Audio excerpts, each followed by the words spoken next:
Hi hello friends, இன்னைக்கு நாம 2025ல ரொம்பவே ரீசெண்டாக ரிலீஸ் ஆன வணங்கான் படத்தோட ஃபுல் மூவி எக்ஸ்பிளனேஷன் தான் பார்க்க போகிறோம். வாங்க நம்ம படத்தோட கதைக்குள்ளே போகலாம்.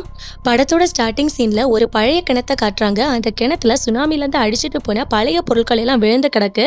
அந்த பொருட்கள் எல்லாத்தையுமே ஒருத்தர் மேலே எடுத்துக்கிட்டு இருக்காரு. இவர் தான் நம்ம படத்தோட ஹீரோ.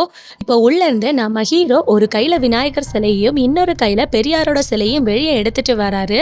நம்ம ஹீரோக்கு அவங்களோட தங்கச்சி மேலே ரொம்ப பாசம். ஆக்சுவலாக நம்ம ஹீரோவோட உடன் பிறவாத தங்கச்சி தான் இவங்க. எப்படின்னு பார்த்தீங்கன்னா 2004ல் கன்னியாகுமரியில் சுனாமி வந்தப்போ நம்ம ஹீரோவோட குடும்பமும் நம்ம ஹீரோக்கு தங்கச்சியாக இருக்கிற இந்த பொண்ணோட குடும்பமும் இறந்து போயிட்டாங்க. அதனால நம்ம ஹீரோ இவ என்னோட தங்கச்சி அப்படின்னு சொல்லி அவளை எடுத்து வளர்க்க ஆரம்பிச்சிருப்பாரு. இப்போ நம்ம ஹீரோவும் அவங்க தங்கச்சியும் ஒரு ஃபாதருக்கு கீழே தான் வளர்ந்துக்கிட்டு இருப்பாங்க ஒரு ஹோம்ல. நம்ம ஹீரோ அவங்களோட உண்மையான அண்ணன் இல்லை அப்படிங்கிற விஷயம் நம்ம ஹீரோவோட தங்கச்சிக்கு தெரியாது. அங்க கட் பண்ணா ஒரு நாள் நம்ம ஹீரோ அவரோட தங்கச்சி கூட ரயில்வே கிராசிங்ல வெயிட் பண்ணிக்கிட்டு இருக்காரு. அந்த இடத்துக்கு இப்போ ஒரு கார் வேகமா வருது. அந்த காருக்குள்ள கொஞ்சம் பசங்க தண்ணி அடிச்சுக்கிட்டு பயங்கரமா சத்தம் போட்டுக்கிட்டு வந்துகிட்டு இருக்காங்க. அந்த ரயில்வே கிராசிங்ல இப்ப கொஞ்சம் திருநங்கைகள் அவங்கள ஆசீர்வாதம் பண்ணுவாங்க இல்லையா, அந்த மாதிரி எல்லா இடத்துலயும் பண்ற மாதிரி இங்கேயும் பண்ணிக்கிட்டு இருக்காங்க. அந்த கார்ல குடிச்சிட்டு வந்திருந்த பசங்க இந்த திருநங்கை கிட்ட வம்பிழுக்கிறாங்க. இதை எல்லாத்தையுமே நம்ம ஹீரோ தூரமா நின்று பார்த்துக்கிட்டு இருக்காரு. இப்ப அந்த இடத்துல சுத்தி இருக்க எல்லாருமே வேடிக்கை பார்த்துக்கிட்டு இருக்காங்க. ஆனா யாருமே அந்த திருநங்கைகளுக்கு ஹெல்ப் பண்ண போக மாட்டேங்கிறாங்க. அந்த நேரத்துல நம்ம ஹீரோ அங்க போய் அந்த ரவுடி பசங்க கிட்ட பயங்கரமா சண்டை போட்டு அவனுங்களை ஓட ஓட விரட்ட வைக்கிறாரு. இது எல்லாத்தையுமே நம்ம ஹீரோவோட தங்கச்சி பார்த்துட்டு ஏன்னா இப்படி பண்ற, சண்டை போடாதனா அப்படின்னு சொல்லிக்கிட்டு இருப்பாங்க. ஆனா நம்ம ஹீரோ என்ன சொன்னாலும் கேட்காம அந்த ரவுடி பசங்களை போட்டு அடிச்சு அவங்க எங்கெல்லாம் ஓடுறாங்களோ அங்க பயங்கரமா துரத்திக்கிட்டு இருக்காங்க. இப்ப அந்த ரவுடி பசங்களும் ஓடி போய் ஒரு போலீஸ் ஸ்டேஷனுக்குள்ள போறாங்க. ஆனா நம்ம ஹீரோவும் விடாம அந்த ஸ்டேஷனுக்குள்ள போய் அவங்கள போட்டு பயங்கரமா அடிக்கிறாங்க. நம்ம ஹீரோவை தடிக்க வந்த போலீஸ்காரங்களையும் இவர் பயங்கரமா அடிக்கிறாரு. ஒரு கட்டத்துல எப்படியோ இந்த போலீஸ்காரங்க நம்ம ஹீரோவை கண்ட்ரோல் பண்ணி அவரை பிடிச்சி செல்லுக்குள்ள போடுறாங்க. இப்ப அந்த ஸ்டேஷனோட இன்ஸ்பெக்டர் வராரு. அவர் அங்க வந்து என்ன நடந்துச்சுன்னு விசாரிக்கும் போது எல்லாத்துக்குமே காரணம் நம்ம ஹீரோ தாங்கிறத தெரிஞ்சுக்கிட்டு நம்ம ஹீரோ கிட்ட போயிட்டு உன்னோட பேர் என்னடான்னு சொல்லி கேட்கிறாரு. ஆனா நம்ம ஹீரோ அவரோட பேரை சொல்ல மாட்டேங்கிறாரு. அவர் ரொம்ப சைலண்டா இருக்காரு. ஏன்னு பாத்தீங்கன்னா நம்ம ஹீரோ ஆக்சுவலா டெஃப் அண்ட் டம்ப். அவளால வாய் பேசவும் முடியாது, அவருக்கு காதும் கேட்காது. ஆனா இந்த இன்ஸ்பெக்டரும் இவன் தான் பயங்கரமா திமிரா இருக்கான் போல அப்படின்னு சொல்லிட்டு அவன் மேல ஒரு எஃப்ஐஆர் ஃபைல் பண்ண சொல்றாரு. அந்த நேரத்துல நம்ம ஹீரோ ஒரு ஹோம்ல தங்கியிருப்பார் இல்லையா, ஒரு ஃபாதருக்கு கீழே. அந்த ஃபாதர் இங்க ஸ்டேஷனுக்கு வந்து இவனுக்காக அவன் கொஞ்சம் கோவக்காரன் தான், ஆனா ரொம்ப நல்ல பையன், ஒரு தடவை அவனை மன்னிச்சு விட்டுருங்க அப்படின்னு சொல்லிட்டு அவனுக்காக பேசுறாரு. அதுக்கு இன்ஸ்பெக்டரும் நீங்க என்ன சொன்னாலும் நான் அவனை ரிலீஸ் பண்ண மாட்டேன், கோர்ட்ல கொண்டு போய் ஒப்படைக்க போறேன், அதுவும் காலையில எல்லாம் கொண்டு போறதில்ல, இன்னைக்கு நைட்டோட நைட்டா நேரா ஜட்ஜோட வீட்டுக்கே போய் நான் நல்ல பேரை வாங்காம விடமாட்டேன் அப்படின்னு சொல்லிட்டு நேரா நம்ம ஹீரோவை ஜட்ஜு கிட்ட கூட்டிட்டு போறாரு. ஜட்ஜும் நம்ம ஹீரோ கிட்ட அவரோட பேரை கேட்கிறாரு. அப்போதான் பக்கத்துல இருந்த அந்த ஃபாதரும் நம்ம ஹீரோக்கு பிறவிலேருந்து பேச்சு வராது, காதும் கேட்காதுங்கிற விஷயத்த சொல்றாரு. இதை கேட்டு கடுப்பான ஜட்ஜும் இந்த இன்ஸ்பெக்டரை பயங்கரமா கழுவி ஊத்துறாரு. பேச முடியாத ஒரு ஆள் கிட்ட எப்படிடா நீ வாக்குமூலம் வாங்குறேன்னு சொல்லி எஃப்ஐஆர் போட்டிருக்கீங்க, கோர்ட்ல கொண்டு போய் சப்மிட் பண்ணியிருந்தா என்ன ஆயிருக்கும், இப்படி பண்ணிட்டீங்களே அப்படின்னு சொல்லி இன்ஸ்பெக்டரை திட்டுறாரு. இப்ப இன்ஸ்பெக்டருக்கு பயங்கரமா ஷேம் ஆகுது. ஸோ அதனால இப்ப நம்ம ஹீரோவை ரிலீஸ் பண்ணிடுறாங்க. அங்க கட் பண்ணா இப்போ டீனான்னு ஒரு பொண்ணை காட்டுறாங்க. இவங்க தான் நம்ம படத்தோட ஹீரோயின். இவங்க விவேகானந்தர் மாதிரியே வேஷம் போட்டு கன்னியாகுமரியில டூரிஸ்ட் வர மக்கள் கிட்ட விவேகானந்தர் பத்தியும் தமிழை பத்தியும் திருக்குறளை பத்தியும் நல்லா அழகா எக்ஸ்பிளைன் பண்ணிக்கிட்டு இருக்காங்க. இவங்க டூரிஸ்ட் கைடா இருக்காங்க. இப்போ டூரிஸ்ட் எல்லாரையும் கூட்டிட்டு ஒரு போட்ல ஏறிட்டு போறாங்க. அந்த போட்ல ஹெல்ப்பரா நம்ம ஹீரோ ஒர்க் பண்ணிக்கிட்டு இருக்காங்க. போட்டுக்கு வந்து நம்ம ஹீரோயினும் ஹீரோ கிட்ட பேசுறதுக்காக ட்ரை பண்றாங்க. ஆனா நம்ம ஹீரோ அவங்கள அவாய்ட் பண்ணி கீழே தள்ளி விட்டுடுறாங்க. ஸோ அதனால நம்ம ஹீரோவை பழி வாங்குற விதமா அந்த போட்ல இருக்க ஃபாரினர்ஸ் கிட்ட நம்ம ஹீரோவை ஏதோ சொல்லி கலாய்ச்சிக்கிட்டு இருக்காங்க. இது தெரிஞ்சுக்கிட்ட நம்ம ஹீரோ ஹீரோயினை பிடிச்ச பயங்கரமா ஒரு அடி அடிச்சிடுறாரு. இந்த விஷயத்த போட்ல இருந்த ஒரு ஆள் நம்ம ஹீரோயினோட அம்மா கிட்ட சொல்லிடுறாங்க. இப்போ ஒரு விஷயம் நமக்கு தெரிய வருது. என்னன்னு பாத்தீங்கன்னா நம்ம ஹீரோக்கு ஹீரோயினை சின்ன வயசுல இருந்தே தெரியும் போல. சின்ன வயசுல இருந்தே இப்படிதான் மாறி மாறி டீஸ் பண்றதும் அடிக்கிறதுமா இருந்துகிட்டு இருக்காங்க போல. ஸோ நம்ம ஹீரோயினை அடித்த விஷயத்த தெரிஞ்சுக்கிட்ட ஹீரோயினோட அம்மா அங்கே இருந்த சர்ச் ஃபாதர் கிட்ட வந்து அதை பற்றி கம்ப்ளைண்ட் பண்ணிக்கிட்டு இருக்காங்க. அந்த நேரத்தில் நம்ம ஹீரோயினும் சின்ன வயசுலேருந்தே அவன் என்ன அடிச்சுக்கிட்டு தான் இருக்கான், அவன் கிட்ட நான் அடியை எதிர்பார்க்கல, அன்பை தான் எதிர்பார்க்குறேன், அவனை என்ன கல்யாணம் பண்ணிக்க சொல்லுங்கன்னு சொல்கிறா. இதை கேட்டதும் நம்ம ஹீரோ சைகை மொழியில், அதாவது அவருக்கு பேச முடியாது இல்லையா, அதனால அவரோட தங்கச்சி கிட்ட இவளை என்னால் கல்யாணம் பண்ண முடியாதுன்னு சொல்லிட்டு அங்கேருந்து போகிறாரு. அங்கே கட் பண்ணால் நம்ம ஹீரோட தங்கச்சி ரொம்ப சூப்பராக பாட்டு பாடுவாங்க. சர்ச்சில் ஏதாச்சும் ஃபங்க்ஷன் வந்தால் அவங்களோட பாட்டை கேட்கறதுக்காக பார்க்கறதுக்காகவே ஒரு பெரிய கூட்டம் வரும். அப்படி ஒரு நாள் நம்ம ஹீரோவோட தங்கச்சி சர்ச்ல பாட்டு பாடிக்கிட்டு இருக்கும் போது அங்க இருக்க எல்லாருமே அதை கேட்டு அப்படியே ஃபீல் பண்ணிக்கிட்டு இருக்காங்க. அந்த நேரத்துல அந்த சர்ச்சுக்கு பக்கத்துல ஒரு பார் திறந்திருக்காங்க. அந்த பார்ல நல்லா குடிச்சுக்கிட்டு பயங்கரமா சத்தம் போட்டு அலப்பறை பண்ணிக்கிட்டு இருக்காங்க. ஸோ இதை தட்டி கேட்கறதுக்காக சர்ச்சோட ஃபாதர் அந்த பாருக்கு போறாரு. அந்த பாரோட ஓனரும் நம்ம சர்ச் ஃபாதரை திட்டி அவமானப்படுத்தி அனுப்புறாரு. இப்போ சர்ச்ல எல்லாரும் ஒரு மாதிரி அமைதியா சோகமா உட்காந்துக்கிட்டு இருந்துக்காங்க. நம்ம ஹீரோக்கு எதுவுமே புரியல. ஏன்னா நம்ம ஹீரோக்கு காது கேட்காது பாத்தீங்களா. ஸோ அதனால வெளியே வந்து புதுசா ஏதாச்சும் இருக்கான்னு சொல்லி செக் பண்ணி பாக்குறாரு. அப்போ பார்க்கும்போது பார் ஓப்பன் ஆயிருக்கு. அதனால அந்த பாருக்குள்ள புகுந்து அங்க இருக்க எல்லாரையும் போட்டு தாறுமாற அடிக்க ஆரம்பிக்கிறாரு. ஸோ இப்போ அங்க இருக்கவங்களும் அந்த சர்ச் ஃபாதர் கிட்ட இப்படி இவன் கோவப்பட்டு எல்லாரையும் அடிச்சுக்கிட்டு இருந்தாம்னா பெரிய பிரச்சனையாகும். இவனுக்கு நிரந்தரமா ஒரு வேலை இல்லாதனாலதான் இந்த மாதிரி எல்லாம் பண்ணிக்கிட்டு இருக்கான். இவனுக்கு நிரந்தரமா ஒரு வேலையை வாங்கி கொடுக்க பாருங்க. அதுக்கு முன்னாடி இந்த பாரை எப்படியாச்சும் இங்க இருந்து க்ளோஸ் பண்ணணும் அப்படின்னு சொல்லிட்டு புதுசா ஒரு கலெக்டர் வந்திருப்பாங்க. அவங்க பஞ்சாபி கலெக்டர் போல. ஸோ அதனால பஞ்சாபில யாராச்சும் அவங்க கிட்ட போய் பேசினாதான் இந்த பாரை க்ளோஸ் பண்ண முடியும் அப்படின்னு சொல்றாங்க. ஸோ இப்போ நம்ம ஹீரோயினுக்கு தான் எல்லா லாங்குவேஜஸும் தெரியும் பாத்தீங்களா. அவங்க ஒரு டூரிஸ்ட் கைடா இருக்கிறதுனால அதனால அவங்கள வச்சு அந்த கலெக்டர் கிட்ட பஞ்சாபி மொழியில பேசி அந்த பாரை க்ளோஸ் பண்றதுக்காக பேச வைக்கிறாங்க. ஸோ இப்போ அந்த கலெக்டரும் அந்த பாரோட லைசன்ஸை கேன்சல் பண்ணிடுறாங்க. அப்படி கலெக்டர் ஆஃபீஸ்ல பேசி முடிச்சுட்டு நம்ம ஹீரோயின் வீட்டுக்கு வந்துகிட்டு இருக்கும் போது பஸ்ல நம்ம ஹீரோவோட பக்கத்து சீட்ல ஹீரோயின் வந்து உட்காடுறாங்க. அங்க வந்து உட்காந்துட்டு நம்ம ஹீரோ சைகை மொழியில பேசுவார் இல்லையா, அதே மாதிரி நம்ம ஹீரோயினும் என்ன கல்யாணம் பண்ணிக்கிறதுக்கு உனக்கு ஆசை இருக்குன்னு தெரியும், நீ மனசுக்குள்ள வச்சுக்கிறத வெளியே சொல்லுன்னு சொல்லி அவங்க சைகை மொழியில காட்டுறாங்க. இதை கேட்டதும் நம்ம ஹீரோ ஸ்மைல் பண்றாரு. இப்போ 2 பேரும் லவ் பண்றாங்க. அங்க கட் பண்ணா இப்போ அந்த சர்ச் ஃபாதர் உடல் ஊனமுற்றவர்களுக்கெல்லாம் ஒரு ஹோம் மாதிரி ஒன்று இருக்கு.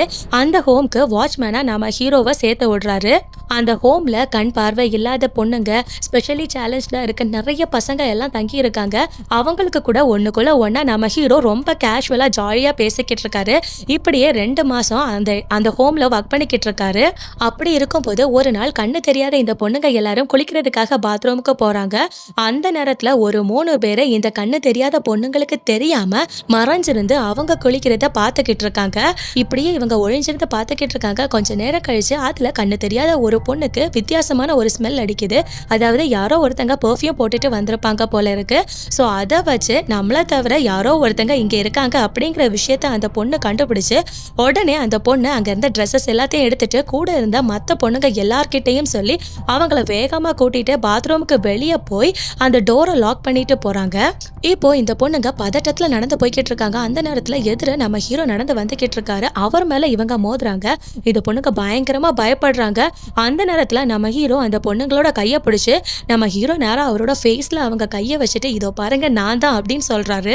ஸோ இப்போ வந்திருக்கிறது நம்ம ஹீரோ தான் அப்படிங்கறத இந்த பொண்ணுங்க புரிஞ்சுக்கிறாங்க. அதனால கொஞ்சம் நார்மல் ஆகுறாங்க. நம்ம ஹீரோவும் ஏன் நீங்க இவ்வளவு பதட்டமா இருக்கீங்க அப்படின்னு சொல்லி கேட்கும் போது அவங்களும் பயந்துட்டு பாத்ரூம்ல யாரோ ஒருத்தங்க மறைஞ்சிருக்க மாதிரி எங்களுக்கு ஃபீல் ஆகுது அப்படின்னு சொல்றாங்க. ஸோ அதனால நம்ம ஹீரோவும் இந்த பொண்ணுங்க பாத்ரூமை க்ளோஸ் பண்ணிட்டு வந்திருப்பாங்க இல்லையா, அந்த லாக்கை ஓப்பன் பண்ணி பாக்குறாரு. பார்த்தா அதுல 3 பேர் இருக்கானுங்க. அவனுக்கு 3 பேரும் வேகமா வெளியே ஓடி போறாங்க. அதுல 2 பேரோட முகத்தை நம்ம ஹீரோ பாத்துறாரு. இன்னொருத்தனோட ஃபேஸை பார்க்க முடியல. அவனோட பின்னாடி தான் பாக்குறாரு. அவன் கொஞ்சம் நொண்டி நொடி நடந்து போய்கிட்டு இருக்கான். அதுல 2 பேர் இடது பக்கமா ஓடி போறாங்க. ஒருத்தன் வலது பக்கமா ஓடி போறான். நம்ம ஹீரோ இந்த இடது பக்கமா ஓடி போனவங்களை விரட்டி போய் அவங்கள போட்டு தாறுமாற பயங்கரமா அடிச்சு அங்க ஒரு கோவில் ஒண்ணு இருக்கு.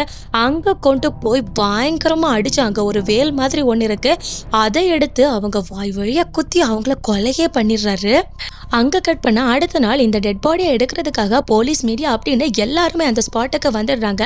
இப்படி 2 பேரை யாரு கொலை பண்ணிருப்பான்னு சொல்லி போலீஸை பயங்கரமா இன்வெஸ்டிகேட் பண்ணிக்கிட்டு இருக்காங்க. அந்த நேரத்துல என்ன விஷயம்னு பாத்தீங்கன்னா இறந்து போன 2 பேரும் அந்த ஹோம்ல தான் ஒர்க் பண்ணிக்கிட்டு இருந்தவங்க போல.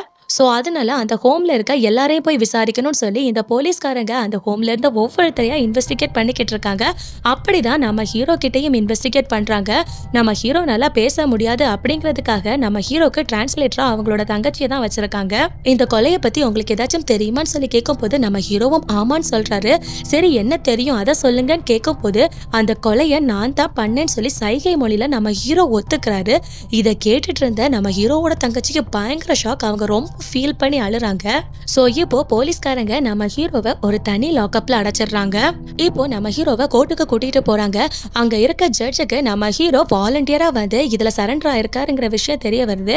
சோ அதனால இப்போ இந்த ஜட்ஜும் நம்ம ஹீரோ கிட்ட உங்களை மிரட்டி ஏதாச்சும் இவங்க சரண்டர் பண்ண சொன்னாங்களா அப்படின்னு சொல்லி கேட்கிறாரு.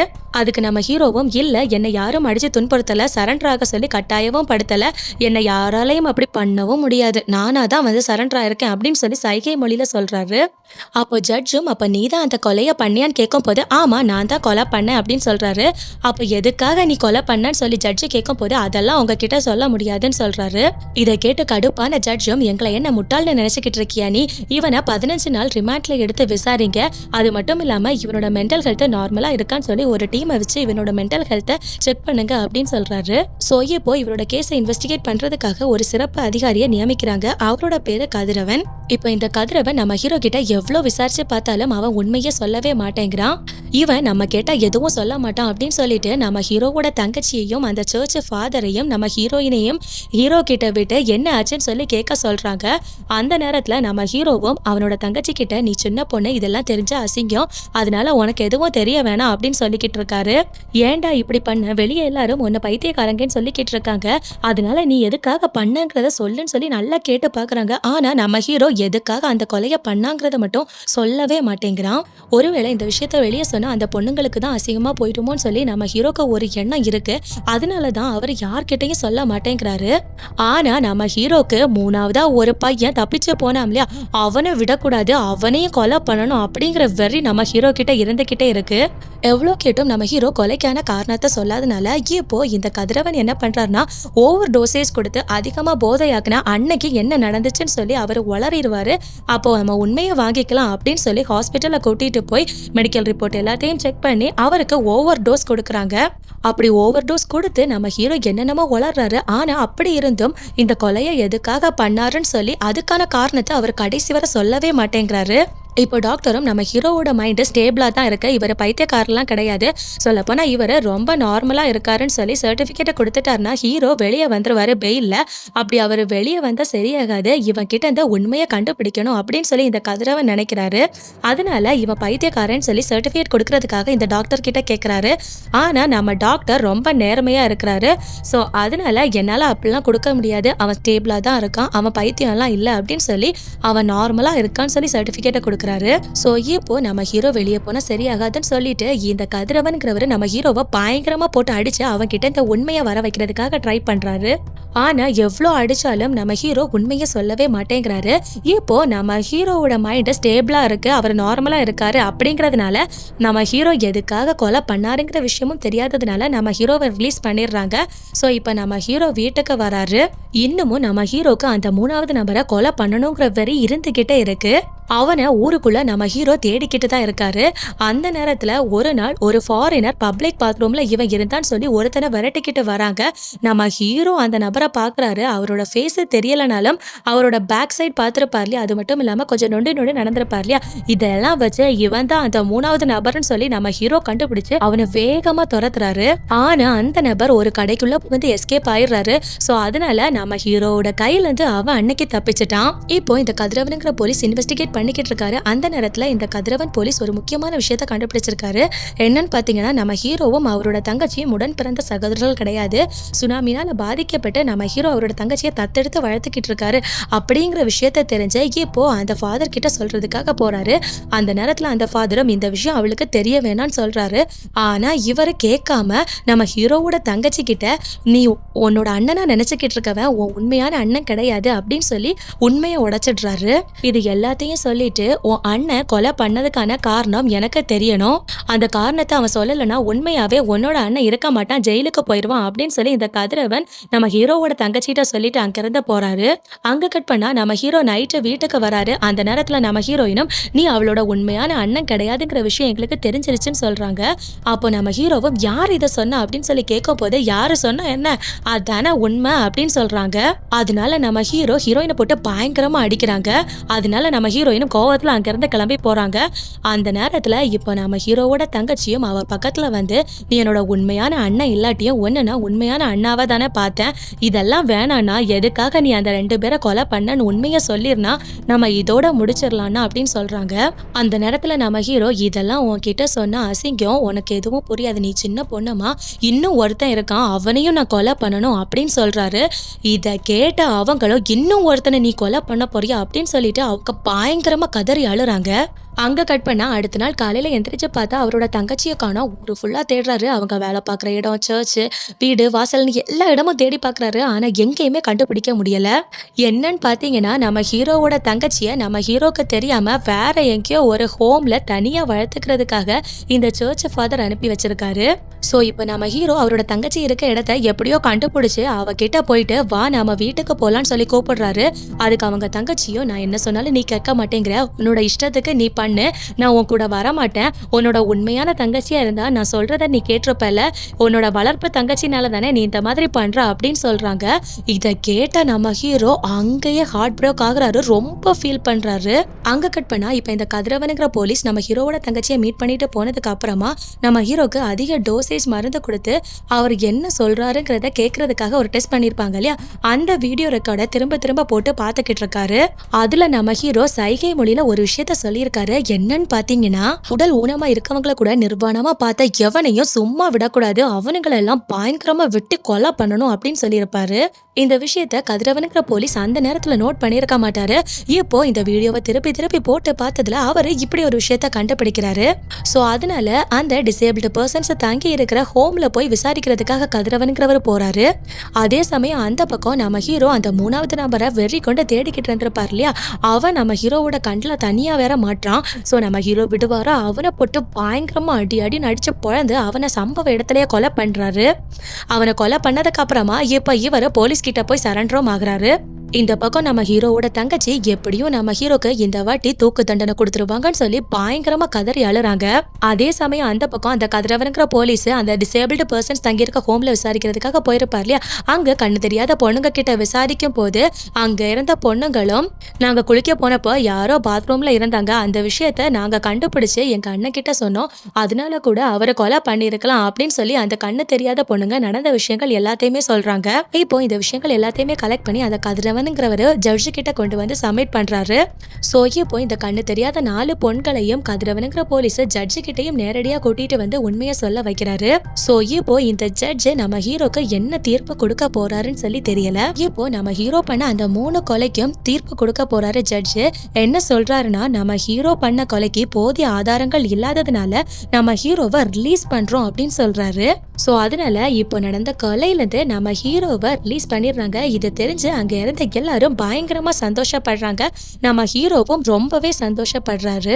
இவ்வளோ சந்தோஷத்துலயும் நம்ம ஹீரோக்கு லைட்டா ஒரு சோகமும் இருக்கு. என்னன்னு பாத்தீங்கன்னா, நேத்தைக்கே நம்ம ஹீரோவோட தங்கச்சி அண்ணன் மேல இருந்த கோவத்துல அவரை பார்க்காமலும் அவர்கிட்ட பேசாமலும் இருந்திருப்பாங்க. இன்னைக்கு கோர்ட்ல தீர்ப்பு வருது. ஸோ அதுக்காக கூட நம்ம ஹீரோவோட தங்கச்சி இங்க வந்திருக்க மாட்டாங்க. அதனாலதான் நம்ம ஹீரோ லைட்டா சோகத்துல இருக்காரு. ஸோ இப்போ இவர் ரிலீஸ் ஆயிட்டாருங்கிற இந்த தீர்ப்பு வந்ததும் அவரு தன்னோட தங்கச்சி கிட்ட சொல்லணும்னு சொல்லி அவரோட தங்கச்சியை ஓடி போய் தேடுறாரு. அப்படி எல்லா இடத்துலயும் தேடி பாக்குறாங்க. பார்த்தா நம்ம ஹீரோவோட தங்கச்சியை காணோம். ஸோ என்ன நடந்திருக்குன்னு பார்த்தீங்கன்னா, நம்ம ஹீரோவோட தங்கச்சிக்கு நம்ம ஹீரோ 3வது நபரையும் கொலை பண்ணிட்டான். ஸோ அதனால கண்டிப்பா நம்ம அண்ணனுக்கு தூக்கு தண்டனை கொடுத்துருவாங்க. அண்ணன் இறந்ததுக்கு அப்புறம் நம்ம மட்டும் இந்த உலகத்துல இருந்து என்ன பண்ண போறோம் அப்படின்னு நினைச்சு நம்ம ஹீரோவோட தங்கச்சி ஸ்டார்டிங்ல நம்ம ஹீரோ ஒரு கிணத்துல இருந்து வெளியே வந்திருப்பாரு பாத்தீங்களா, அதே கிணத்துல இவங்க குதிச்சு இறந்து போயிருப்பாங்க. இப்ப நம்ம ஹீரோ ஸ்டார்டிங் சீன்ல எப்படி அந்த கிணத்துக்குள்ள இருந்து சிலையை தூக்கிட்டு வந்தாரோ அதே மாதிரி இப்போ அந்த கிணத்துக்குள்ள இருந்து இறந்து போன தன்னோட தங்கச்சியோட டெட் பாடியை தூக்கிட்டு வந்து பயங்கரமா கதறி அழுறாரு. ரொம்ப ஃபீல் பண்றாரு. நம்ம ஹீரோவும் தனக்குன்னு இருந்தது ஒரு தங்கச்சி மட்டும்தான், அவளும் இப்படி என்னை விட்டுட்டு போயிட்டாளேன்னு சொல்லி ரொம்ப ஃபீல் பண்ணி கதறி அழுறாரு. இதோட இந்த படத்தையும் முடிக்கிறாங்க. இந்த படம் எப்படி இருந்துச்சுன்னு மறக்காம கமெண்ட் செக்ஷன்ல கமெண்ட் பண்ணுங்க. மேலும் வேற ஒரு இன்ட்ரெஸ்டிங்கான மூவில உங்களை சந்திக்கிறேன். தேங்க்யூ, பாய்.